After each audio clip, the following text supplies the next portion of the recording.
नमस्कार। प्रभा साक्षी news network और आप सभी का स्वागत है। संसद में सुरक्षा चूक का मुद्दा राष्ट्रीय स्तर पर चिंता का कारण बन गया है। सवाल यह भी उठ रहा है कि इस मामले में जो चेहरे सामने आए हैं, क्या साजिश उन्होंने ही बुनी या वह सिर्फ मोहरे थे? यदि वह सिर्फ मोहरे थे तो असली साजिशकर्ता कौन है? जिस प्रकार से इस पूरी साजिश को अंजाम दिया गया है, उससे यह भी सवाल उठ रहा है कि हमारी खुफिया और सुरक्षा एजेंसियां क्या कर रही थी। दिल्ली पुलिस ने संसद सुरक्षा चूक की घटना के संबंध में हालांकि गैर कानूनी गतिविधियां रोकथाम अधिनियम यानी यूएपीए के तहत मामला दर्ज कर लिया है। अधिकारियों ने बताया है कि घटना के संबंध में संसद मार्ग पुलिस थाने में भारतीय दंड संहिता की धारा 120 बी यानी आपराधिक साजिश, 452 यानी बिना मंजूरी के प्रवेश, 153 यानी दंगा भड़काने के इरादे से जानबूझकर उकसाना, 186 यानी लोक सेवक को सार्वजनिक कार्यों के निर्वहन में बाधा पहुंचाना और 353 यानी लोक सेवक को उसके कर्तव्य के निर्वहन से रोकने के लिए आपराधिक बल का इस्तेमाल करना अथवा हमला करना और यूएपीए की धारा 16 तथा 18 के तहत मामला दर्ज किया गया है। जहां तक इस मुद्दे पर हो रही राजनीति की बात है तो आपको बता दें कि विपक्ष इस मुद्दे पर सरकार को घेरते हुए प्रधानमंत्री और गृह मंत्री के बयान की मांग पर अड़ा है। तो दूसरी ओर रक्षा मंत्री ने सुरक्षा चूक की घटना पर लोकसभा में कहा है कि जो घटना हुई उसकी सबने निंदा की है, यह बहुत दुर्भाग्यपूर्ण घटना है। उन्होंने कहा कि घटना की जांच के आदेश दिए गए हैं। राजनाथ सिंह ने कहा कि हम सभी सांसदों को सावधानी बरतने की आवश्यकता है। इस प्रकार से संसद में अराजक स्थिति पैदा करना उचित नहीं है। वहीं दूसरी ओर संसद भवन के अंदर और उसके आसपास सुरक्षा के कड़े कदम उठाए गए हैं। पुलिस तथा संसद के सुरक्षा कर्मचारी परिसर में प्रवेश करने वालों की गहन जांच कर रहे हैं।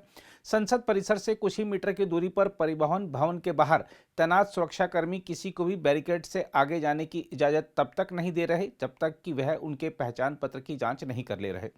मेघालय के मुख्यमंत्री कोनराड संगमा को मकर द्वार से संसद के नए भवन में प्रवेश करने की अनुमति नहीं दी गई। संगमा अपनी कार से उतरे और इमारत में प्रवेश करने के लिए शार्दुल द्वार की ओर चले गए।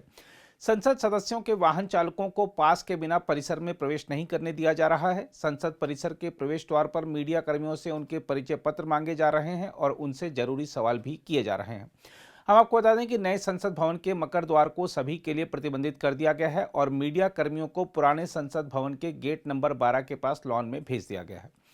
इस बीच लोकसभा सचिवालय ने संसद की सुरक्षा में चूक के मामले में 8 कर्मियों को निलंबित कर दिया है। निलंबित किए गए लोगों की पहचान रामपाल, अरविंद, वीरदास, गणेश, अनिल, प्रदीप, विमित और नरेंद्र के रूप में की गई है।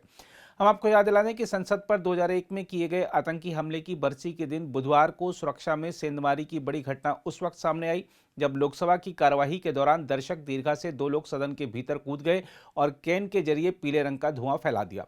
घटना के तत्काल बाद दोनों को पकड़ लिया गया। इस घटना के कुछ देर बाद ही पीले और लाल रंग का धुआं छोड़ने वाली कैन लेकर संसद भवन के बाहर प्रदर्शन करने वाले एक पुरुष और एक महिला को भी गिरफ्तार किया गया। सदन में कूदने वाले दोनों व्यक्तियों की पहचान सागर शर्मा और मनोरंजन डी के रूप में हुई है। संसद भवन के बाहर से गिरफ्तार किए गए 2 लोगों की पहचान हरियाणा के जींद जिले के गांव खासो खुर्द की निवासी नीलम और लातूर महाराष्ट्र के निवासी अमोल शिंदे के रूप में हुई है।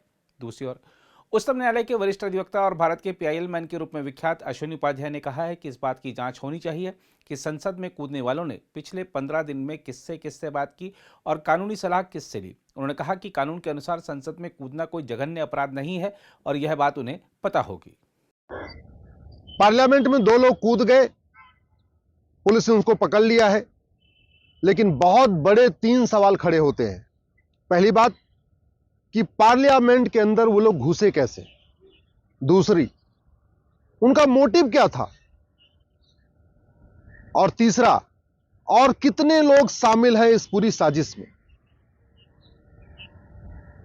वो लोग कैसे घुस गए, जांच में क्यों नहीं पकड़े गए, ये काम तो पुलिस आराम से समझ लेगी, लेकिन जो 2 महत्वपूर्ण सवाल ये है, उनका मोटिव क्या था और तीसरा कितने लोग इस पूरी साजिश में शामिल हैं, इसको पता करना कठिन है वर्तमान कानूनों के अंतर्गत।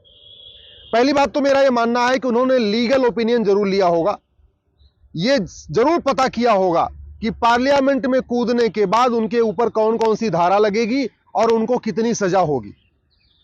सच्चाई तो यह है, वर्तमान कानून के अंतर्गत ऐसा कोई धारा ही नहीं है जिससे पार्लियामेंट में कूदना बहुत गंभीर अपराध हो। निश्चित रूप से इन लोगों ने पार्लियामेंट में कूदने से पहले लीगल ओपिनियन लिया होगा और वकीलों ने बताया होगा कि पार्लियामेंट में कूदना कोई जघन्य अपराध नहीं है, कोई गंभीर अपराध नहीं है, इसमें 10-20 साल की सजा नहीं होगी, ना इसमें आजीवन कारावास होगा, कुछ भी नहीं होगा। अब सवाल यह आता है कि पूरी दुनिया में भारत की बदनामी करने के लिए ये जो आइडिया दिया वो किन लोगों ने दिया? अल्टीमेटली एक नई पार्लियामेंट बनी है और ये कहा गया कि ये दुनिया की सबसे अच्छी पार्लियामेंट है। और सोचिए अभी पहला सत्र चल रहा है पार्लियामेंट का, उसी में 2 लोग ऊपर से कूद गए। इसका मतलब यह है कि पूरी दुनिया में यह बताना है कि इस पार्लियामेंट की सुरक्षा में कोई दम नहीं है। भारत को बदनाम करना है, सरकार को बदनाम करना है, प्रधानमंत्री को बदनाम करना है, इसलिए यह पूरी साजिश रची गई है। अब इस पूरी साजिश में कौन कौन शामिल था? एक तरीका यह है कि ये जो 2 लोग कूदे हैं इनका पिछले 1 महीने का कॉल डिटेल पूरा देख लिया जाए। कितने लोगों से इन्होंने व्हाट्सएप पे चैटिंग किया, कितने लोगों से इन्होंने टेलीग्राम पे चैटिंग किया, कितने लोगों से इन्होंने फोन किया। लेकिन ऐसे शातिर लोग ना व्हाट्सएप पे कॉल करते हैं, न तो नॉर्मल कॉल करते हैं, न टेलीग्राम पे कॉल करते हैं। सामान्यतया इस तरीके की जो साजिशें होती हैं वो 1 to 1 आमने सामने बैठ के होता है। अब ये जो 2 कूदे हैं ये सच बोलेंगे नहीं, पुलिस इनको पीट नहीं सकती, क्योंकि मामला इतना हाई प्रोफाइल हो चुका है कि अगर उनको एक खरोच भी दिखाई पड़ गई तो मीडिया दिखाना शुरू कर देगी, देखो इनको तो पुलिस ने पीट दिया। पुलिस पीटेगी नहीं, ये पार्लियामेंट में कूदने वाले सच बताएंगे नहीं, तो पूरी सच्चाई कैसे पता चलेगी, पूरी साजिश कैसे पता चलेगी, किन लोगों ने ये दिमाग लगाया, ये पता कैसे चलेगा? मेरा ये मानना है इसमें आंदोलन जीवियों का बहुत बड़ा योगदान है। ये पूरी योजना पार्लियामेंट में कूदने की 1 दिन में नहीं बनी है, ये कई महीने के बाद बनी है। पूरी फुल प्रूफ योजना बनाई गई है। अदरवाइज छोटा सा आप सामान ले जाइए तो एयरपोर्ट पे लोग पकड़ लेते हैं। ये तो पार्लियामेंट है, और वो भी नई पार्लियामेंट है, जिसमें पुरानी पार्लियामेंट में सिक्योरिटी जितनी सिस्टम था उसको एग्जामिन करके और मजबूत किया गया। इसलिए ये जो 2 पार्लियामेंट में कूदे हैं इनका narco polygraph brain mapping test करना नितांत आवश्यक है। मैं दिल्ली पुलिस से कहूंगा, मैं गृह मंत्रालय से कहूंगा, तत्काल इन दोनों का narco polygraph brain mapping test करें और पता करें कि पिछले 3 महीने 4 महीने में इन्होंने किनसे मुलाकात किया है, किन लोगों ने उनको पार्लियामेंट में कूदने में मदद किया है, किन लोगों ने इनको कानूनी सलाह दिया है, किन लोगों ने इनको यह बताया है कि सामान कैसे लेके जाना है, क्या क्या लेके जाना है। यह तभी हो सकता है जब नार्को पॉलीग्राफ ब्रेन मैपिंग इनका टेस्ट किया जाए। लेकिन वो भी नहीं हो सकता क्योंकि हमारे पास नार्को टेस्ट पॉलीग्राफ टेस्ट का ब्रेन मैपिंग का कानून नहीं है। मैं बार बार रिपीट कर रहा हूं, ये जो 1872 का एविडेंस एक्ट है ये महाघटिया है। इसमें narco test polygraph brain mapping का कोई धारा ही नहीं है। और जो नया कानून आया है उसमें भी narco test polygraph brain mapping mandatory नहीं किया गया। अगर ऐसी घटनाओं के लिए भी, आतंकवाद के लिए भी, अलगाववाद के लिए भी, मजहबी उन्माद में, जिहाद में, जहां विदेशी फंडिंग हो और जहां ऐसी घटनाएं हो, अगर इनके लिए भी narco polygraph brain mapping mandatory नहीं किया जाएगा तो पूरी सच्चाई कैसे सामने आएगी? इन 2 लोगों को सजा दे भी दिया, लेकिन जो पूरी इस साजिश में शामिल है उनको सजा नहीं मिली, तो आगे से सबक कैसे मिलेगी? इतना बड़ा कृषि आंदोलन हुआ, किसान आंदोलन चला है 1 साल, पूरा मेरठ एक्सप्रेस वे हाई जाम करके रखा हुआ था। अगर 2-4 नेताओं की narco test polygraph brain mapping हो गया होता, पूरी सच्चाई सामने आ जाती। जो उनको समर्थन कर रहे थे उनका नार्को पॉलीग्राफ ब्रेन मैपिंग हो जाता, सामने आ जाता।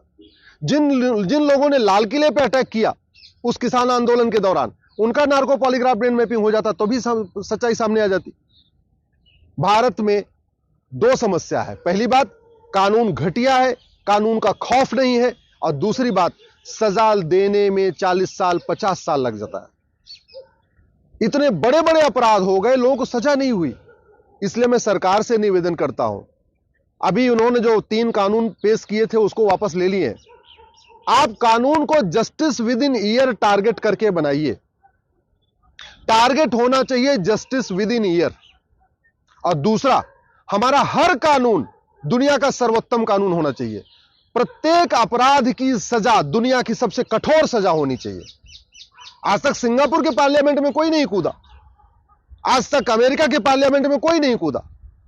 भारत के पार्लियामेंट में लोग क्यों कूद रहे हैं? क्योंकि उनको पता है कोई कानून नहीं है, कोई धारा नहीं है। मान लो कोई एक दो धारा लगा भी दी जाएगी तो 10-15 साल मुकदमा डिस्ट्रिक्ट कोर्ट चलेगा, 10-15 साल हाई कोर्ट चलेगा, 10-15 साल सुप्रीम कोर्ट चलेगा, और सुप्रीम कोर्ट आते आते क्या पता जज की मर्जी हो जाए, बोले क्या काम करो, मानवता के आधार पर इनको छोड़ दो, बच्चे थे गलती कर दिए थे, ये भी हो सकता है। तो सबक कैसे मिलेगी?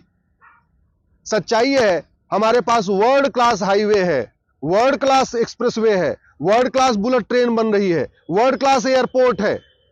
जहां जहां करोड़ों रुपए खर्च होते हैं वो सब कुछ वर्ल्ड क्लास है। और जो कानून जो मुफ्त में हो सकता है, फ्री में हो सकता है, वो हमारा थर्ड क्लास है। हमारा Indian penal code third class है, हमारा पुलिस एक्ट थर्ड क्लास है, हमारा एविडेंस एक्ट थर्ड क्लास है, हमारे जुडिशियल सिस्टम थर्ड क्लास है, हमारा पुलिस सिस्टम थर्ड क्लास है, हमारा एडमिनिस्ट्रेटिव सिस्टम थर्ड क्लास है। हम हर चीज की बाहर से तुलना करते हैं। एयरपोर्ट बनाते हैं तो देखते हैं अच्छा चाइना में कैसा एयरपोर्ट है, अमेरिका में कैसा एयरपोर्ट है, सिंगापुर में कैसा एयरपोर्ट है। शॉपिंग मॉल बनाते हैं, देखते हैं दुबई में कैसा शॉपिंग मॉल है। बिल्डिंग बनाते हैं तो देखते हैं अच्छा सिंगापुर में कैसी कैसी बिल्डिंग है। पता नहीं हम अपने कानूनों को दुनिया के जो डेवलप्ड कंट्री उनके कानूनों से कंपेयर क्यों नहीं कर रहे? हम अपनी पुलिस व्यवस्था को अमेरिका की पुलिस व्यवस्था के साथ कंपेयर क्यों नहीं कर रहे? हम अपनी न्यायिक व्यवस्था को कनाडा की न्यायिक व्यवस्था, सिंगापुर की न्यायिक व्यवस्था के साथ कंपेयर क्यों नहीं कर रहे? हमारे जो दंड वाले कानून है, जो चोरी लूट झपटमारी के कानून है, काला धन हवाला के कानून है, भ्रष्टाचार का कानून है, इसको हम अमेरिका सिंगापुर के साथ कंपेयर क्यों नहीं कर रहे? 500 करोड़ पकड़ा जा चुका है एक आदमी के पास, एक सांसद के पास, और लोग बता रहे हैं उसके पास 5000 करोड़ की प्रॉपर्टी है। मैं आपको लिख के देता हूं, ना उसको आजीवन कारावास होगा ना फांसी होगी। क्यों? क्योंकि कानून तो पुराना है। अरे जब नरसिम्हा राव को आजीवन कारावास नहीं हुआ, अब्दुल करीम तेलगी को कुछ नहीं हुआ, सुखराम को कुछ नहीं हुआ, आदर्श घोटाला, जीप घोटाला, 2G घोटाला, कॉमनवेल्थ घोटाला, अगस्ता घोटाला, दुनिया भर के घोटाले हो गए, न किसी को आजीवन कारावास हुआ, न किसी के 100% प्रॉपर्टी जब्त हुई, न किसी को फांसी हुई। तो फिर इसमें कहां से हो जाएगा? पार्लियामेंट में कूदने में कोई कानून ही नहीं है। पार्लियामेंट में कूदना एक किसी भी सरकारी भवन में कूदने जैसा है। तो किसी भी सरकारी भवन में कूदना है, उसमें ट्रेसपास की धारा लगेगी, ज्यादा से ज्यादा 2 साल की सजा हो जाएगी मैक्सिमम। और वो सजा भी कब? अब से 30-40 साल के बाद। अगर ऐसी चीजों को रोकना है तो भारत में justice with in year implement करना चाहिए। जस्टिस विद इन ईयर का मतलब 1 घंटे के अंदर FIR, 1 महीने के अंदर जांच, 1 साल के अंदर फैसला। और जस्टिस विद इन ईयर तब होगा जब पुलिस चार्टर लागू होगा, जुडिशियल चार्टर लागू होगा। जस्टिस विद इन ईयर तब लागू होगा, जस्टिस विद इन ईयर तब संभव है जब भारत में नार्को पॉलीग्राफ ब्रेन मैपिंग कानून मैंडेटरी कर दिया जाए। इसलिए सरकार को तत्काल इस पे सोचना चाहिए, मूल कारण पे सोचना चाहिए, अस्थायी समाधान पे सोचना चाहिए, न कि वो जो 2 बच्चे कूदे हैं उनको तो जो सजा होगी वो तो होती रहेगी। अगर आप भी लेना चाहते हैं देश दुनिया की तमाम जानकारी तो आज ही सब्सक्राइब करें हमारे चैनल को। साथ ही नीचे दिए बेल आइकन को जरूर दबाएं ताकि हर अपडेट आप तक पहुंच सके।